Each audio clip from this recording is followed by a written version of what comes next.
Salam. Rus dilini sıfırdan başlayıb öyrənmək istəyənlər bu kanalı izləyə bilərlər. Qısa və çox aydın bir şəkildə izah etməyə çalışacağım.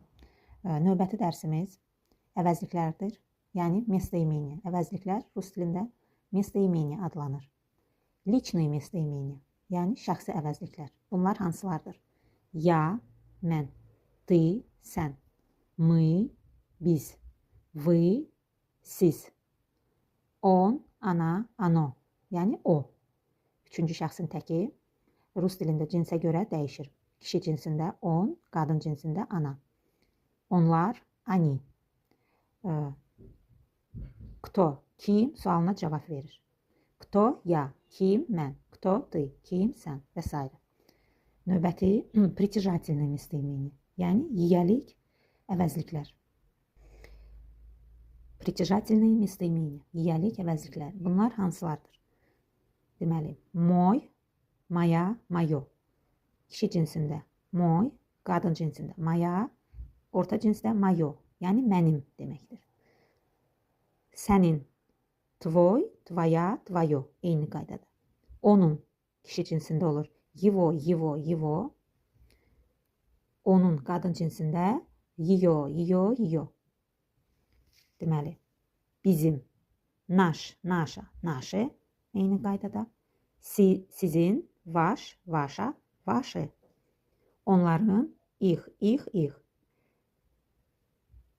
Çey, çiya, çiyo sualına cavab verir. Yəni kimin? Çey, kişi cinsi, çiya, qadın cinsi, çiyo, orta cins. Kimin deməkdir. Deməli, məsələn, например, мой брат, mənim qardaşım. Çey brat, мой брат. Brat, qardaş deməkdir. Ona görə də мой kişi cinsində olur. Mənim qardaşım, мой брат. Моя сестра, mənim bacım. Bacı qadın cinsində olduğu üçün моя. Чья сестра? Моя сестра. Моё радио. Radio orta cins olduğu üçün моё, mənim radio. Чьё radio? Моё radio. Sənin, твой компьютер. Чей компьютер? Твой компьютер. Kompüter kişi cinsində olduğu üçün твой olur. Твоя машина. Чья машина? Kimin maşını?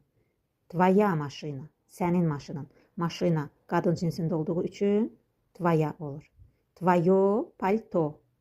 Чьё пальто? Твоё пальто. Sənin palton. Palto orta cins olduğu üçün твоё. Bizim, наш папа. Bizim atamız. Чей папа? Наш папа. Papa ata deməkdir. Kişi cinsində olduğu üçün наш olur. Наша мама. Чья мама? Наша мама. Mama ana deməkdir. Qadın cinsi olduğu üçün наша. Bizim. Наше кафе. Bizim kafemiz. Kafe orta cins olduğu üçün наше. Ваш учебник. Sizin dərslik. Dərslik sözü kişi cinsində olduğu üçün ваш учебник. Чей учебник? Ваш учебник. Sizin dərslik. Ваша книга. Sizin kitabınız. Kniga qadın cinsində olduğu üçün ваша. Ваше вино. Sizin çaxırınız. Чьё вино? Ваше вино. Kimin çaxırı? Sizin çaxırınız. Deməli, üçüncü şəxsin təki его друг. Onun dostu. Его подруга. Onun rəfiqəsi. Burada niyə ikisi də его-dur? Друг və подруга. Ona görə ki, cins sözdən asılı deyil. Şəxsin özündən asılıdır. Onun, yəni kimə müraciət olunur, ondan asılıdır. Его друг. Его подруга. Ее учебник. Ее книга. Onun dərsliyi. Ее книга. Onun kitabı. Учебник kişi cinsidir. Kniga qadın cinsidir. Amma ее eyni cür qeyd olunub. Çünki cins şəxsin özündən asılıdır. Onun kitabı. Yəni